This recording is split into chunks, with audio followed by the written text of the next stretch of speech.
Instead, we have the opportunity to make a habit of empathy, to recognize ourselves in each other.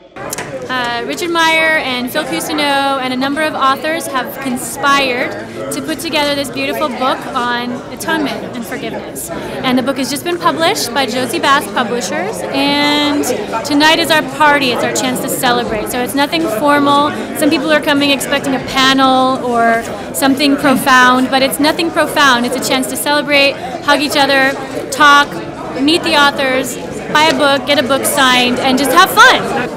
We're celebrating the publication of a new book called Beyond Forgiveness, and it's about atonement and the ways in which we need to not only have a generous heart, but also pay attention to our real responsibility for having created a great deal of pain and cruelty in the world.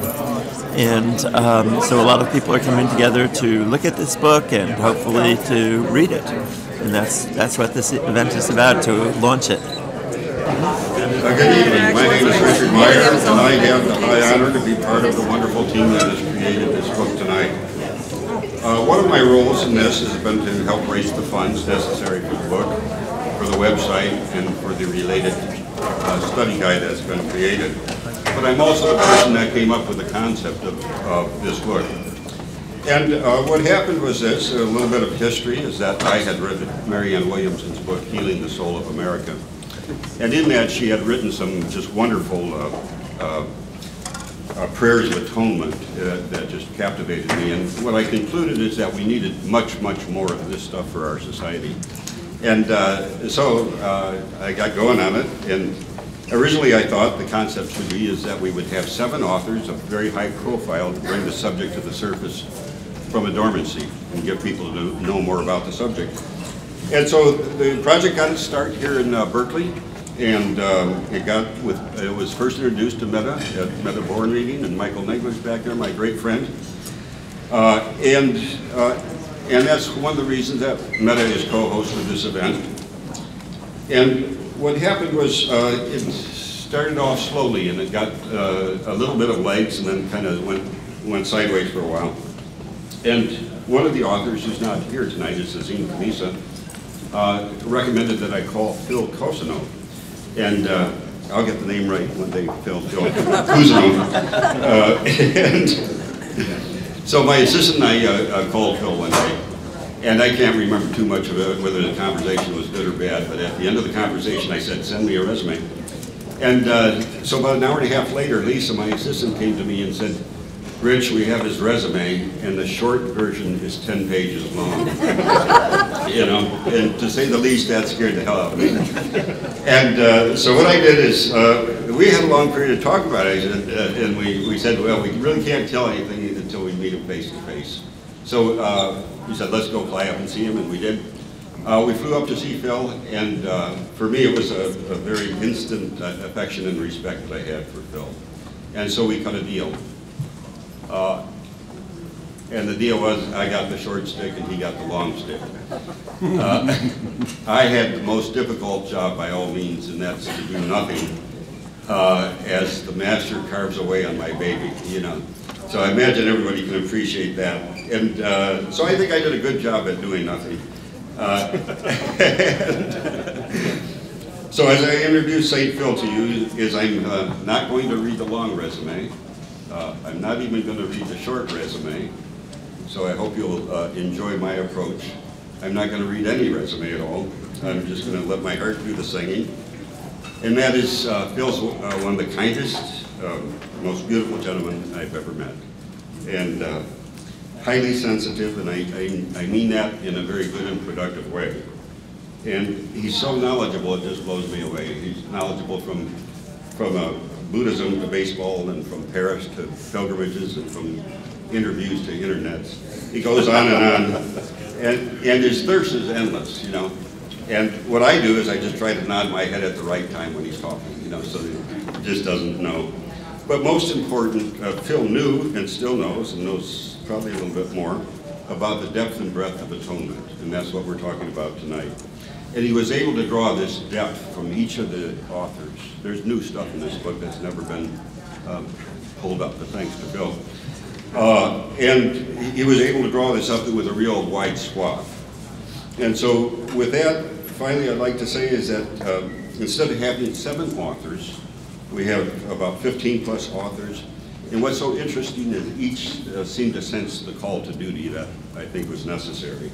And I'd like to thank each and every one of them. We have about 8 or 9 of the authors here tonight, which you'll be able to meet later. So last but not least, I expected a lot when you do something like this. I dream big. I envisioned a great book, and the whole resume is summed up by the story of this book is much, much better than I had imagined. So with that, Phil Cousineau.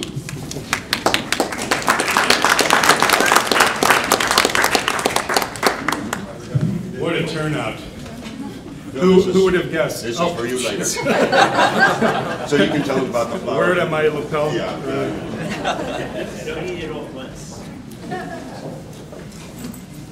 A little bit like a Kurosawa movie. You won't get 7 points of view about our initial meeting, but two will suffice. I remember around November 2009, I had just finished my book, Stoking the Creative Fires. I was trying to take a breath, thinking maybe I could go away for a weekend, when the telephone called, and it was Azim Kamisa. Azim is someone that Stephen Olson, is Stephen nearby? Stephen Olson, my director on Global Spirit, a wonderful television show we're doing for Link TV.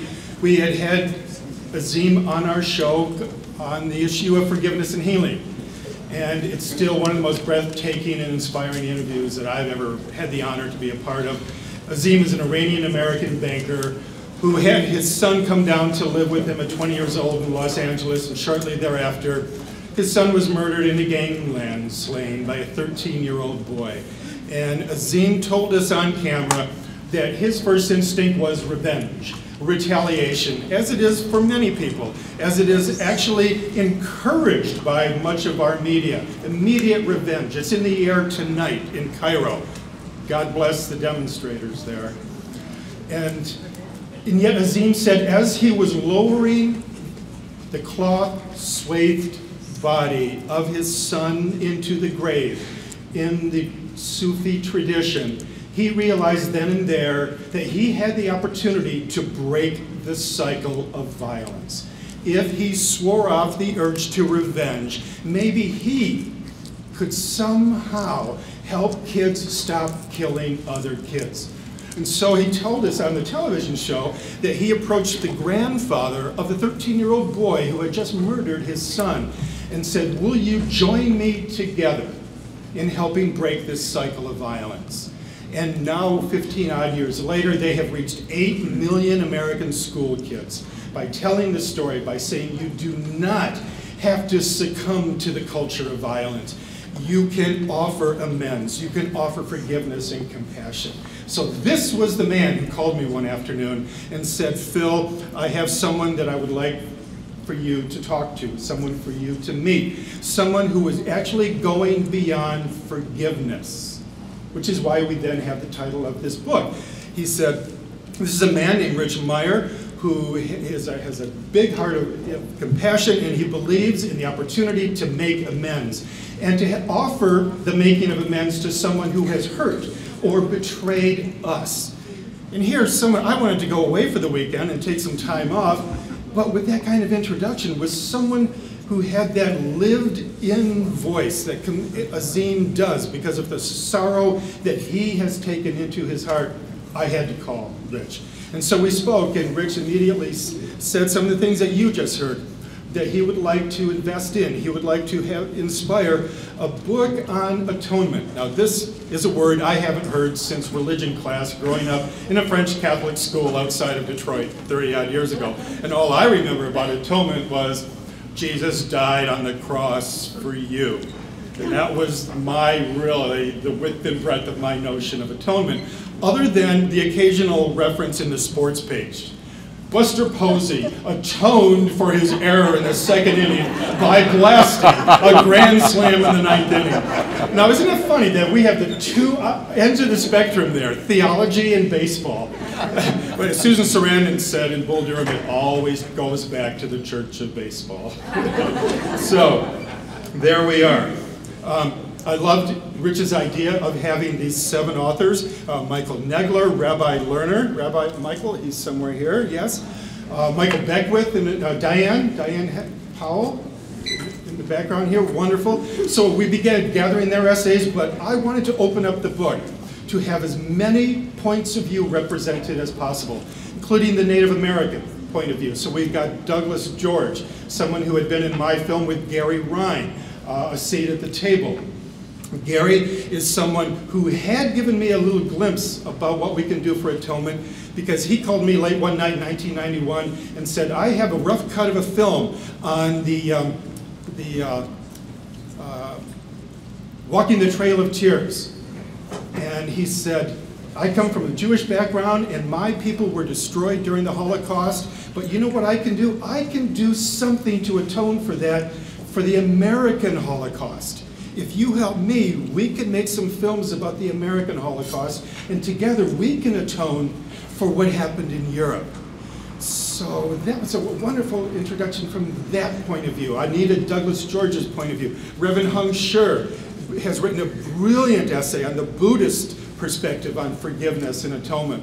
This is someone who attempted to atone for our involvement in the Vietnam War by resurrecting an ancient Buddhist pilgrimage rite. It's 2 steps and about, 3 steps and about, 3 steps and then a full body prostration. Stand up again, 3 steps, full body prostration for 700 miles. 3 million steps, 2 years, right? From 2.5 years from Pasadena to Ukiah. So you see, what we're attempting to do here is that there is no one road to this idea of rebalancing the world, as Native Americans call it. No one way to make amends. But instead, there are many. And we all need to find our own way to become at one with each other, if we have betrayed each other, if we have been cut off, separated from each other. So 2 brief recent examples. Jo, my wife Jo, who's been an enormous help in our project. Here she is, Jo. Huge help, thank you. She has a Google alert for the word atonement, and so every once in a while a story will come through. Well, just a couple of weeks ago, a story came through about a bishop in Fairbanks, Alaska, Bishop Donald Kettler, who has been deeply humiliated by the church's response to the whole issue of abuse these last few years, feeling it very inadequate, almost insulting, that it's not enough to just say, we are sorry for what happened, right? Would you forgive us? Please forgive us. Instead, he believes in this notion of making a gesture, a ritualistic, ceremonial gesture that will complete the reconciliation process, which is only halfway if we stop at forgiveness. So you know what he's doing? He is walking across Alaska to visit the homes of those who suffered abuse over these last 30 years. And he's carrying a book with him, a leather-bound book that was handmade for this purpose. And it's a book that contains stories and prayers and asking for forgiveness. And he walks across Alaska and he says, I have walked 20 miles today, 100 miles in the last week to atone for what the church has done. Will you forgive us? Will you join our effort? And he's calling this the Atonement Travels Project. It's enormously inspiring to see that. And then on a slightly lighter note, but also to show you the effect sometimes of a simple postcard. Some of you probably have received our announcement for Beyond Forgiveness, Reflections on Atonement. One fella that I sent it to, John Densmore, the drummer for The Doors, with whom I worked for 5 years on the book Riders on the Storm, My Life with Jim Morrison. I was kept in touch with John all these years, so I sent him a copy of this, and I said, the book's coming, the book's right behind. A couple days later, I see an item in the New York Times. After 29 years, the state of Florida has recently legally forgiven Jim Morrison for an alleged indecent exposure episode on stage in Miami. An episode that I'll have you know, because I interviewed all the remaining Doors and the roadies and everybody who was there, an episode that did not happen, but it's a felony, has been on his record for 29 years. But someone had the notion, let's forgive Jim Morrison. So legally, probably gaining a lot of attention to themselves, they had called a press conference and said the state of Florida has now removed this felony count against Jim Morrison, the rock star. I forgive the state of Florida. Well, that's what we're coming to. So they had to interview someone from the band about this, of course, say, well, how do you feel? Jim was finally forgiven. And John says, forgiven for what? For something he never did? You know what? They should make an atonement to the Doors. The state of Florida should make amends to the Doors, because you know what happened after he went to jail? 25 concerts were canceled all across America because of this alleged incident. This is a hurt, right? Do you feel that? This is a bruise, it's a pain, it's a sense of guilt that can weigh on you, the survivors, for many years afterwards. So on the strength of a postcard and the mere phrase, making amends, John said, Florida should be making amends to the Doors. So with that in mind, there are these many, many perspectives on this, and I want to thank you all for coming tonight to help us celebrate this. Our elder, Huston Smith, was here for 20 minutes. He has had to go home to get a battery for his hearing aid, but he will return. I'll tell you, he isn't here yet, but I'll tell you one of the most profound moments I had in creating this book. I have lunch with Houston at a little Thai restaurant on Shattuck every month for the last 20-odd years. And very often I'll meet with him before I begin a project. It's kind of getting the blessing of the elder, right? You ever talk to a grandfather and say, would you bless me, please? That's my lunch with him. My breakfast with Andre, my lunch with Houston. Yeah, I see it. So I asked him about this, and he was very, very moved. His eyes actually began to water, and he said, you know, I thought I had come to terms with this notion of atonement, but the way you've just described it, I haven't. So I need to work on this. I need to go through my life and see if there are people I need to atone with. And I thought, there is room to move here. This is awfully beautiful. So when Houston comes in, he will give us the papal blessing, so to speak. In the meantime, I would like Rabbi Lerner to come up and speak. All right. Michael Lerner.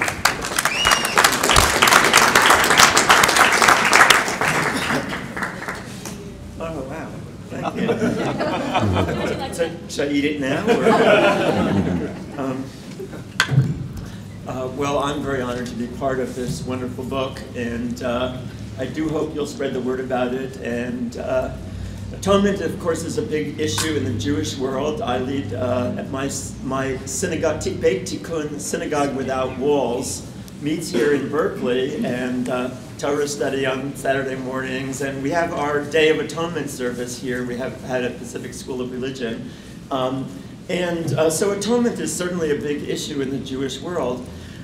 And we try to encourage people to every night do a spiritual practice of going through your day and thinking about each person who offended you in some way or hurt you, and to out loud forgive them, and so that you don't carry with you the hurt and negativity that has been inflicted upon you. But the Jewish tradition isn't only about individual action, it's about collective action, communal action. And so one of the things that's great about this book is that it doesn't only focus on the individual level, it focuses on the collective level. And at that collective level, America has a great problem about atonement. And every year around the high holidays, we suggest that America take a similar 10-day period to dedicate to atonement. We have not yet atoned for what we did to Native Americans, and we need to. We have not yet atoned for what we have done to African Americans, and we need to. And we need to do that in a public way, but both in, not only in a museum, but as a collective a practice and public affirmation. And in doing that, we could heal a lot of the wounds of this society. If we were able to do that, we would then maybe be able to go on and do atonement for what we did to the people of Vietnam, and what we have more recently done to the people of Iraq, and what we are still doing to the people of Afghanistan. So atonement has to be both on the individual and internal level, very important, but also on the collective and social level. We need to make atonement an integral part of American society. But the reason why we can't even get to first base on this issue is because so many people have come to believe the myth that acknowledging that you've done something wrong, at least on a public level, a collective, a communal level, is indicating that you're weak, that you're, as our famous former governor said, a girly man, right? That somehow or other, that you're not strong and powerful, and that will make you incredibly vulnerable. But on the contrary, we say that the strong person is the one who can do atonement, and the strong country is the one that can do atonement. Now, we make this same argument to the people of Israel, because we believe that Israel, right now, we at Tikkun magazine, 25th anniversary coming up, I think we've given you some flyers about it. I hope you'll come to honor Justice Richard Goldstone, the person who did the UN report on the human rights violations in Gaza, and which was then denounced by the Congress of the United States. He's the same guy who did the UN human rights violations reports on Rwanda and Bosnia. An amazing guy, and he'll be speaking here at the 25th anniversary celebration right up the block here at Foley Ballroom at the University of California, Berkeley, March 24th. It's in the flyers that I hope you've gotten. March 14th. Whoops, March 14th. Right, Monday night, March 14th. So we at Tikkun are saying that the atonement is needed as a central issue on both sides in Israel-Palestine, because both sides have acted in ways that are incredibly insensitive and hurtful to the other, and never acknowledged publicly that there was any fault. Certainly I know for sure in the Jewish side, the official discourse, no fault, we never did anything wrong, we were always right. Atonement is critical, and it's a critical way of empowering yourself, not of disempowering yourself.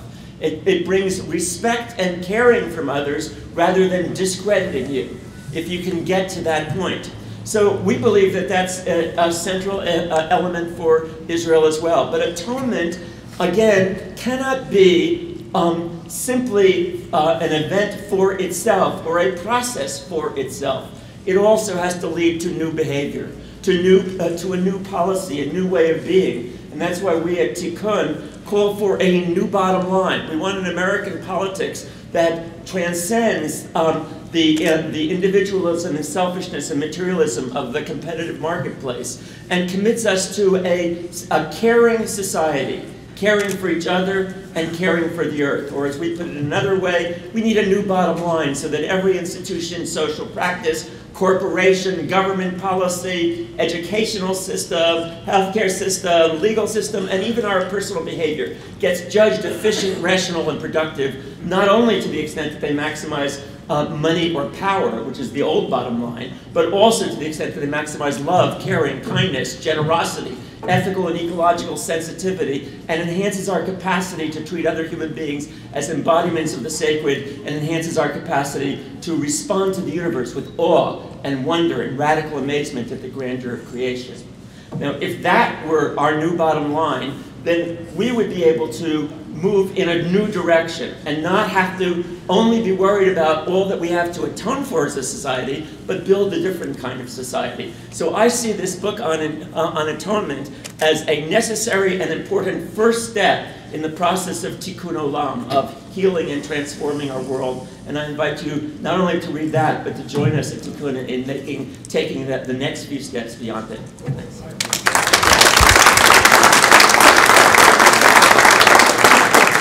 Thank you.